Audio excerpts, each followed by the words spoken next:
సమస్యల పరిష్కారంలో అధికారులు నిర్లక్ష్యంగా వ్యవహరిస్తున్నారని తీవ్ర విమర్శలు వినిపిస్తున్నాయి. మానవత్వ దృక్పథంతో చూడాలని సీఎం రేవంత్, మంత్రి పొంగులేటి ఇచ్చిన ఆదేశాలను పట్టించుకోవడం లేదు. అప్లికేషన్లను రిజెక్ట్ చేయడం లేదా పెండింగ్ లో పెట్టడమే జరుగుతోంది.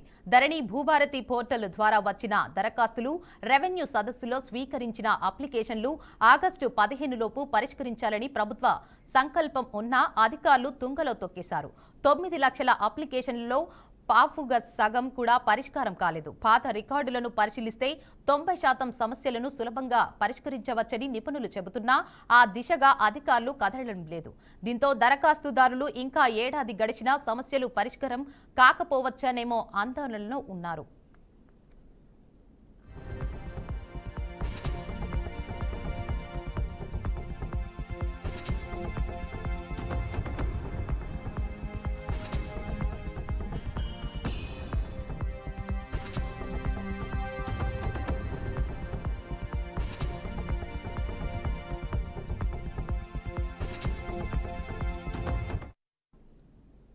భూభారతి 2025 గైడ్ లైన్స్ కు విరుద్ధంగా అధికారులు వ్యవహరిస్తున్నారన్న ఆరోపణలు ఉన్నాయి.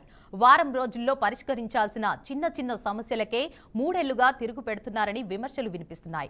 రికార్డులను వెరిఫై చేసి క్లియర్ చేయాల్సిన అప్లికేషన్లను 5-6 సార్లు రిజెక్ట్ చేసి ఉదాహరణలు ఉన్నాయి. ముఖ్యంగా పీఓబీ సమస్యలపై శాశ్వత పరిష్కారం దిశగా స్పష్టమైన ఆదేశాలు లేకపోతే ఇబ్బందులు తప్పవు. ప్రస్తుతం ఉన్న దరఖాస్తుల్లో 25% కూడా పరిష్కారం చేయడం లేదని నిపుణులు చెబుతున్నారు.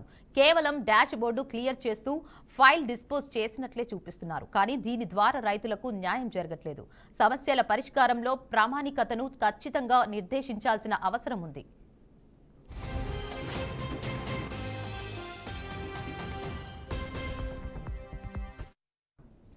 ఇక రాష్ట్ర వ్యాప్తంగా లక్షల ఎకరాల పట్టా భూములపై 5 ఏళ్లుగా నిషేధాజ్ఞలు కొనసాగుతున్నాయి.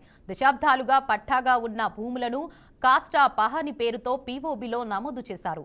అన్ని మహానీయులు సెల్ లీడ్స్ సమర్పించిన సీసీఎల్ఏ ఆర్డర్ తెచ్చుకోవాలని, అప్పుడే చేస్తారంటూ అధికారులు నిర్లక్ష్యం చూపుతున్నారు. కొంతమంది తహసీల్దార్లు మహానీయులలోని వివరాలతో కలెక్టర్లకు రిపోర్టులు పంపుతుంటే ఇంకొందరు ఇది ప్రభుత్వ భూమే అంటూ సూటిగా చెప్పేస్తున్నారు. రెవెన్యూ రికార్డుల్లోని వాస్తవాలను పరిశీలించకపోవడం వల్ల సమస్యలు మరింత పెరుగుతున్నాయి.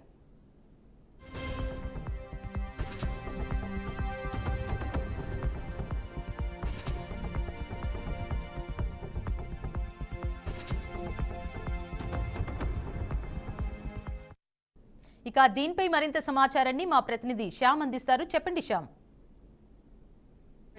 అయితే రాష్ట్ర వ్యాప్తంగా రైతులకు ఉన్న భూ సమస్యలను పరిష్కరించడంలో అయితే రెవెన్యూ అధికారులు మాత్రం నిర్లక్ష్యం వహించడంతో రైతులు మాత్రం ఆందోళన చెందుతున్నారు. ఇప్పటికే సీఎం రేవంత్ రెడ్డి కావచ్చు, అదేవిధంగా అయితే రెవెన్యూ శాఖ మంత్రి పొంగులేటి ఆదేశాలు జారీ చేసినప్పటికీ కూడా అధికారులు మాత్రం నిర్లక్ష్యంగా వ్యవహరిస్తున్న పరిస్థితి కనబడుతుంది. దాదాపు అయితే భూభారతి చట్టం ద్వారా కావచ్చు, అదేవిధంగా ధరణి చట్టం ద్వారా అప్లికేషన్లు చేసుకున్న రైతులు, అదేవిధంగా భూభారతి అయితే పెట్టారా భూభారతి ద్వారా అయితే దరఖాస్తు చేసుకున్న వాళ్ళకు కూడా ఈ పరిష్కారం అయితే చేయలేకపోతున్నారు.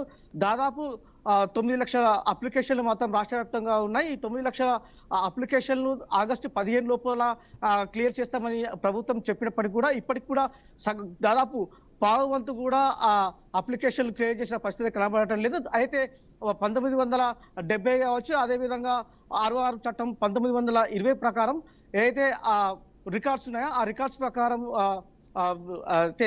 క్లియర్ చేస్తామని చెప్పినప్పటికీ కూడా ఆ రికార్డ్స్ ను కూడా అధికారులు పరిష్కరించకపోవడంతో దాదాపు ఒకవేళ పరిష్కరిస్తే మాత్రం దాదాపు 90% అప్లికేషన్లు మాత్రం ఇక్కడ రైతులకున్న సమస్యలు అయితే క్లియర్ అయితే పరిస్థితి కనబడుతుంది. కానీ అధికారులు ఆ రికార్డులను చూడకుండానే ఏదైతే అప్లికేషన్లు పెండింగ్ లో పెట్టిన పరిస్థితి కనబడుతుంది. కొన్ని అప్లికేషన్లు మాత్రం అధికారులు డైరెక్ట్ గా రిజెక్ట్ చేసిన పరిస్థితి కనబడుతుంది.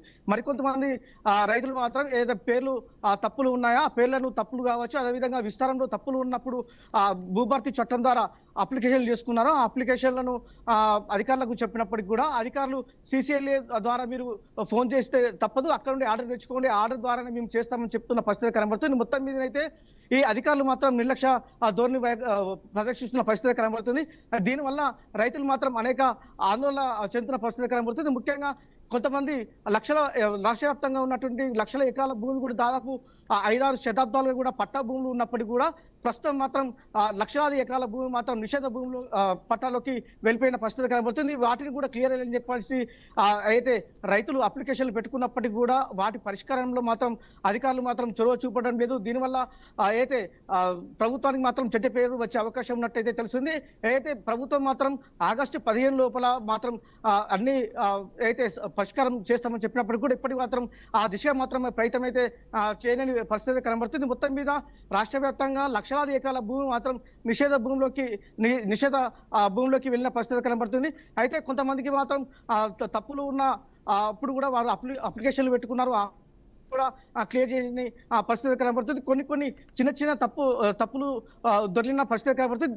వాటిని కూడా క్లియర్ అని చెప్పేసి చెప్పినా కూడా వాటిని కూడా అధికారులు పక్కన పెట్టి వాటిని పెండింగ్ లో పెట్టిన పరిస్థితి కనబడుతుంది. మొత్తం మీద అయితే రైతులు మాత్రం ప్రభుత్వానికి ఒక్కడే వినిపించుకుంటున్నారు. రాబోయే కాలంలో మాత్రం తప్పకుండా అతి త్వరలో ఈ భూ సమస్యల పరిష్కారం మాత్రం చేయాలి. అలాంటప్పుడే ఏదైతే మీరు ప్రభుత్వం ఏదైతే నిర్ణయం తీసుకుందో భూ విభేదం లేనటువంటి భూభారతిని తీసుకొస్తామని చెప్పారో అదే విధంగా చేయాలంటే తప్పకుండా అతి త్వరలో మాత్రం ఈ పరిష్కారం చేయాలి. ఈ పరిష్కారం చేస్తేనే ప్రభుత్వం అనుకున్న లక్ష్యాన్ని ఛేదిస్తారు, లేకపోతే రైతులు అనేక ఇబ్బందులు పడతారని చెప్పేసి రైతులు కోరుతున్న పరిస్థితి కనబడుతుంది.